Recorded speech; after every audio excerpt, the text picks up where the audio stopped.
بسم اللہ الرحمن الرحیم وقالت اليهود ليست النصارى على شيء وقالت النصارى ليست اليهود على شيء وهم يتلون الكتاب كذلك قال الذين لا يعلمون مثل قولهم فالله يحكم بينهم يوم القيامة فيما كانوا فيه يختلفون۔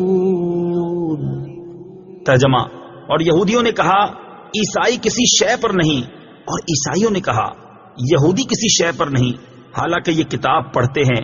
اسی طرح جاہلوں نے ان پہلوں جیسی بات کہی تو اللہ قیامت کے دن ان میں اس بات کا فیصلہ کر دے گا جس میں یہ جھگڑ رہے ہیں۔ قالت الیہود، یہودی بولے۔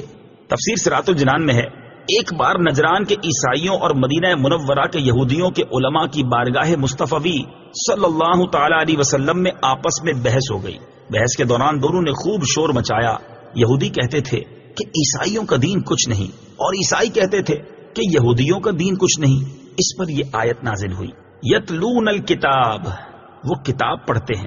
تفسیر صراط الجنان میں ہے، یعنی علم ہونے کے باوجود یہود و نصارہ نے ایسی جاہلانہ گفتگو کی، حالانکہ انجیل شریف جس کو نصارہ مانتے ہیں اس میں توریت شریف اور حضرت موسیٰ علیہ السلام کی نبوت کی تصدیق ہے، اور توریت جس کو یہودی مانتے ہیں اس میں حضرت عیسیٰ علیہ نبینا علیہ السلام کی نبوت اور ان تمام احکام کی تصدیق ہے جو آپ علیہ السلام کو اللہ تعالیٰ کی طرف سے عطا ہوئے۔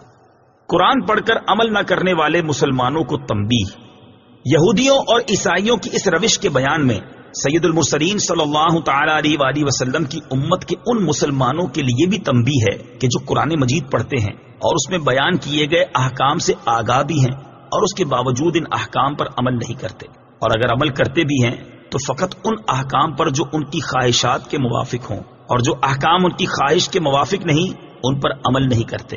حضرت زیاد بن لبید رضی اللہ تعالی عنہ فرماتے ہیں، حضور اقدس صلی اللہ تعالی علیہ وآلہ وسلم نے کسی بات کا تذکرہ فرمایا اور ارشاد فرمایا یہ اس وقت ہوگا جب کہ علم اٹھ جائے گا۔